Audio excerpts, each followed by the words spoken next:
Bonjour à tous. Je vais essayer de vous expliquer comment, à la DSI de Pôle emploi, on met en œuvre des pratiques DevOps pour automatiser, orchestrer et améliorer le delivery de nos produits. Pour ça, je vais me baser sur un exemple qui est un nouveau portail qui va sortir en termes d'ouverture de service très prochainement, en début d'année. On a déjà une version qui tourne en production, mais elle est pour l'instant en mode de validation. Donc, je suis responsable du programme de transformation DevOps au sein de la DSI. Et c'est parti. Donc, je vais vous présenter très rapidement la direction des systèmes d'information de Pôle emploi. Je vais vous expliquer pourquoi on fait du DevOps à Pôle emploi.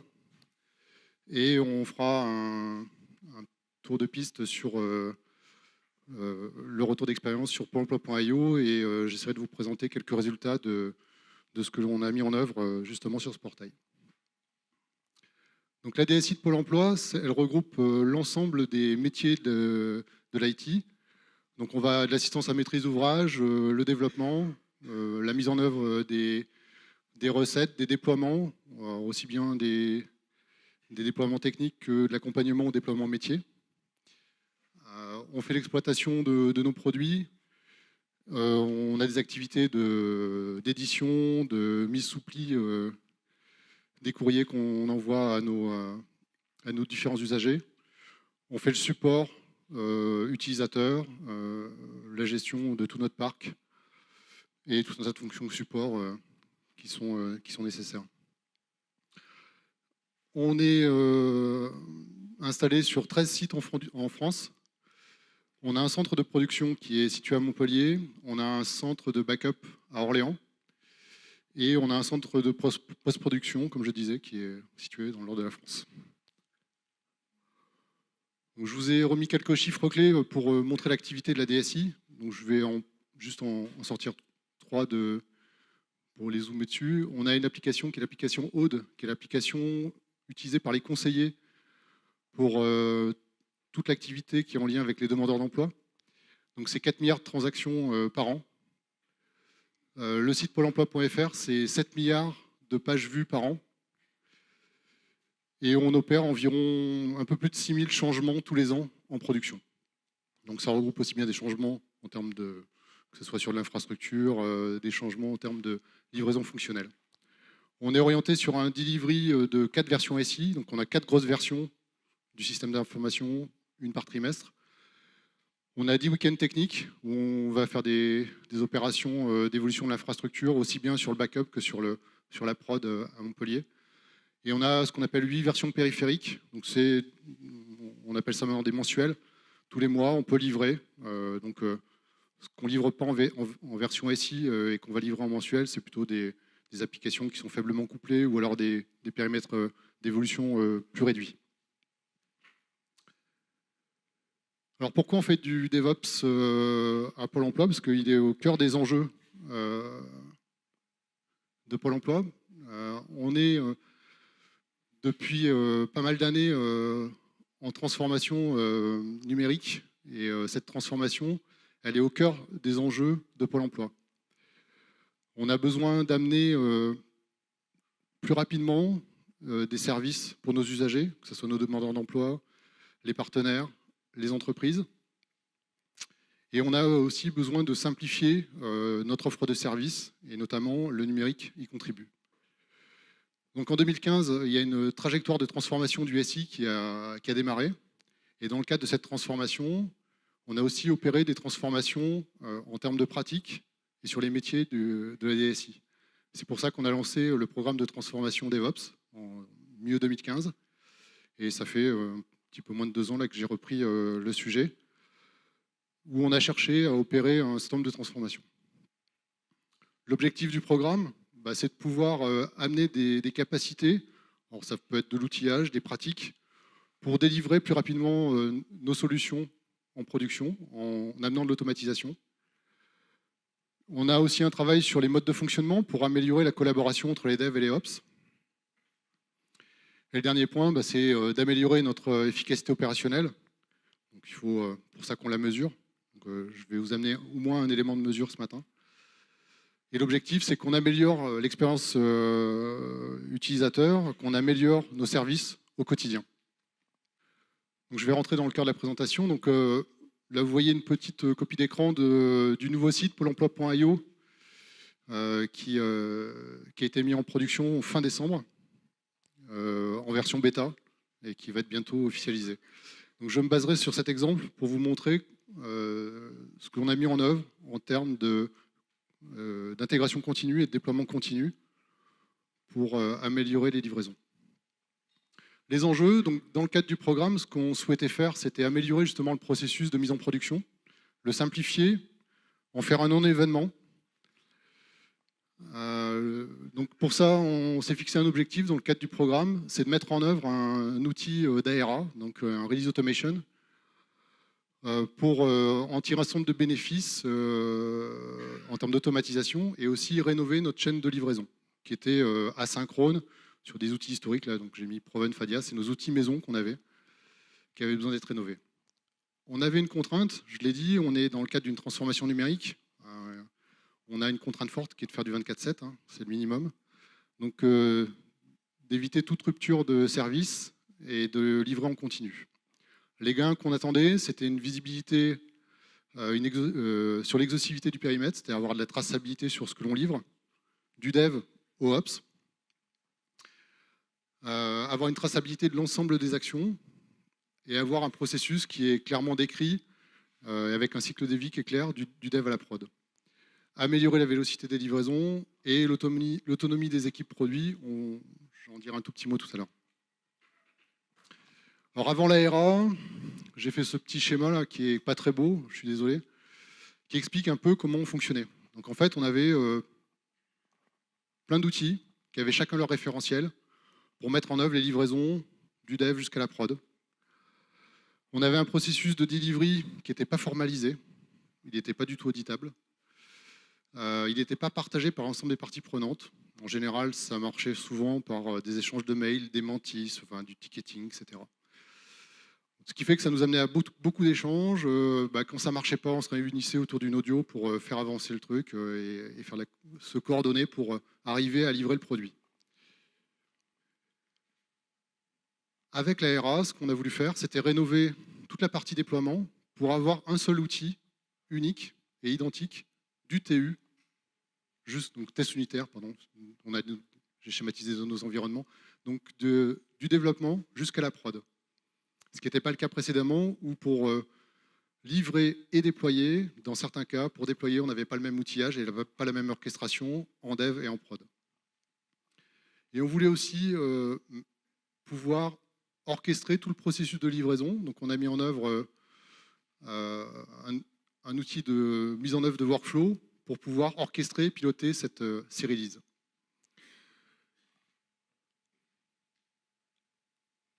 Alors, où se situe l'ARA par rapport dans notre chaîne de fabrication? Donc, j'ai fait c'est une synthèse, hein, il n'y a pas les outils là, ils ne sont pas exhaustifs. Donc, vous voyez, au niveau déploiement, on a deux outils historiques qui sont Proven et Fadia. Et sur la prod, le Fadia, qui est l'outil de déploiement, il est orchestré par du TWS. Donc, on a supprimé ça et on a remplacé par l'outil XL Deploy, donc qui s'intègre en remplacement et qui permet de faire de la livraison et du déploiement dans un seul acte métier synchrone. Donc ça a répondu à notre premier besoin de rénover la partie livraison. Mais on avait aussi la partie orchestration du processus de livraison. Donc on a mis en œuvre, en termes de processus, l'outil XL Release pour amener une nouvelle dimension DevOps sur toute la partie livraison, dès qu'on rentre dans une début de release et qu'on ait un outil partagé du début de la phase de validation jusqu'à la mise en production.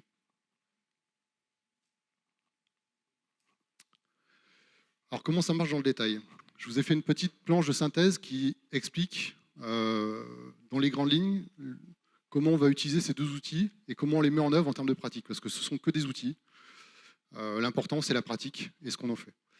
Donc là, j'ai symbolisé notre processus d'intégration continue où on va faire du dev, on va faire nos tests d'intégration, des tests unitaires, notre conception, etc.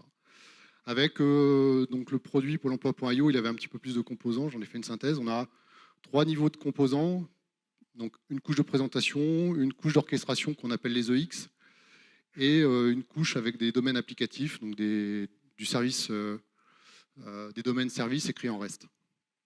La couche présentation, c'est de l'Angular. Donc là, on a un pipeline d'intégration continue par composant pour faire le build, mettre en œuvre nos tests unitaires, nos tests d'intégration. Pour faire ça, on utilise XL Deploy, qui est appelé par Jenkins, pour pousser ce composant sur un environnement d'intégration et faire dérouler nos tests et s'assurer que aussi la partie déploiement s'opère correctement. Donc là, unitairement, on va pouvoir délivrer tous nos composants. On a rajouté une brique dans notre outil de gestion de source, donc dans GitLab. On a ce qu'on a appelé une fiche produit, puisqu'en fait, on est dans le cadre de notre transformation, ce que je n'ai pas dit tout à l'heure, on est dans le cadre d'une transformation depuis 5 ans, de transformation agile, et depuis 2 ans, une transformation qui vise à dire plus parler vraiment de projet, mais parler de produits, et d'avoir des équipes orientées sur des produits qu'elles vont fabriquer, mettre en œuvre, faire le build et le run. Et donc là, on a c'est un fichier de description, c'est un YAML, qui décrit qu'est-ce qu'il y a dans ce produit, avec les différents niveaux de composants et leur niveau de version. À partir de ça, on va lancer notre release, et on va utiliser XL Release, qui va partir de ce fichier de description pour pousser notre produit et le déployer via XL Deploy sur l'environnement de recette et jusqu'à la production. Donc la BEN, c'est ce qu'on appelle la base d'entraînement, c'est ce qui sert à nos agents pour s'entraîner sur une version qui va arriver en production 15 jours à 3 semaines avant.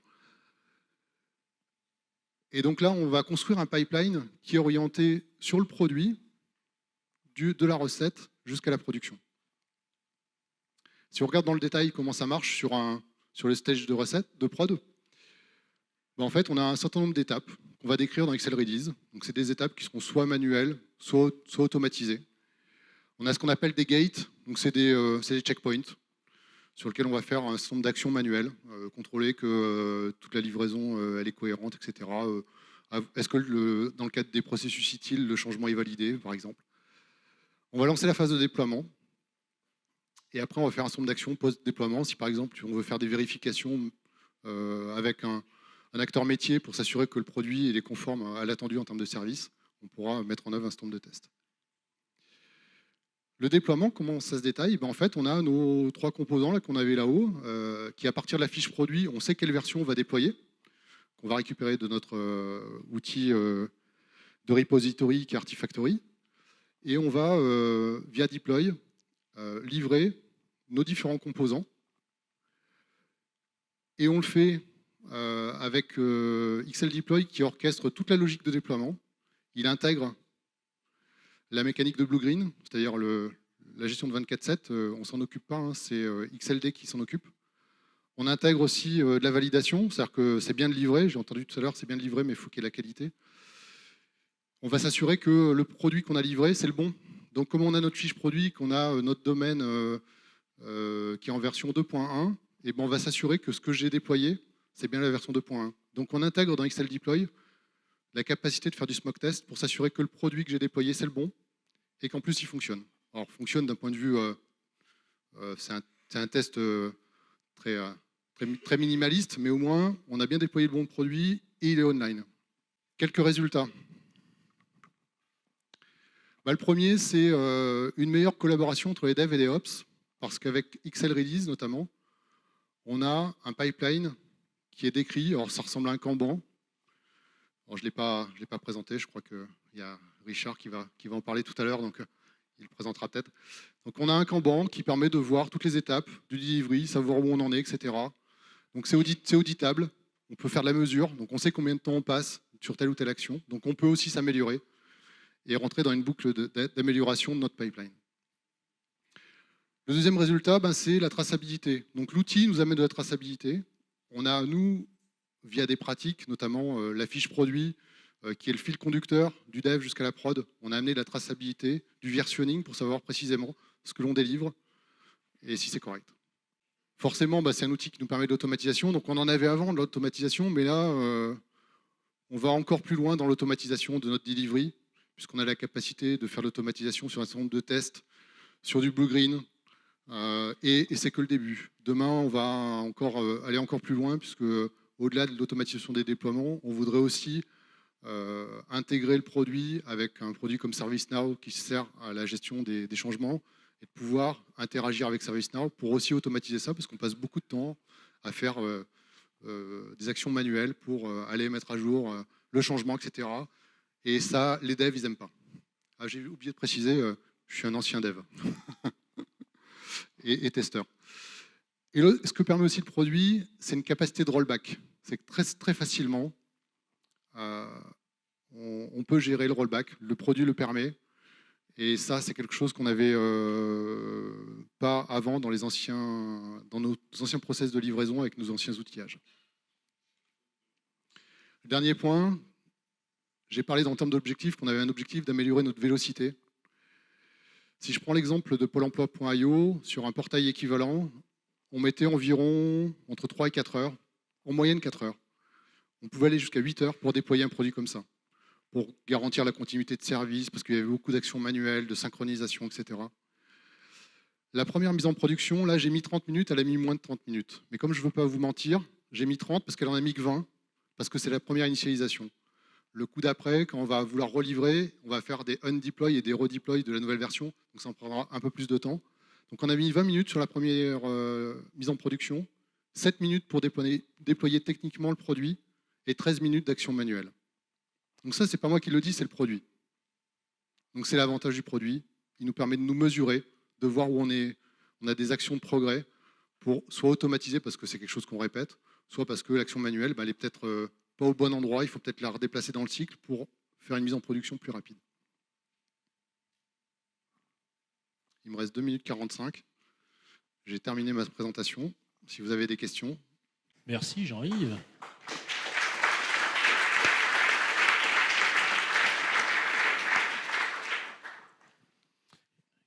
Qui veut poser sa première question à Jean-Yves? Bonjour, Damien Lessol, BPI France. Alors moi j'ai une question par rapport au DevOps. Aujourd'hui on dit que le DevOps c'est quand même la culture en premier lieu, l'automatisation, la mesure, le partage. Voilà.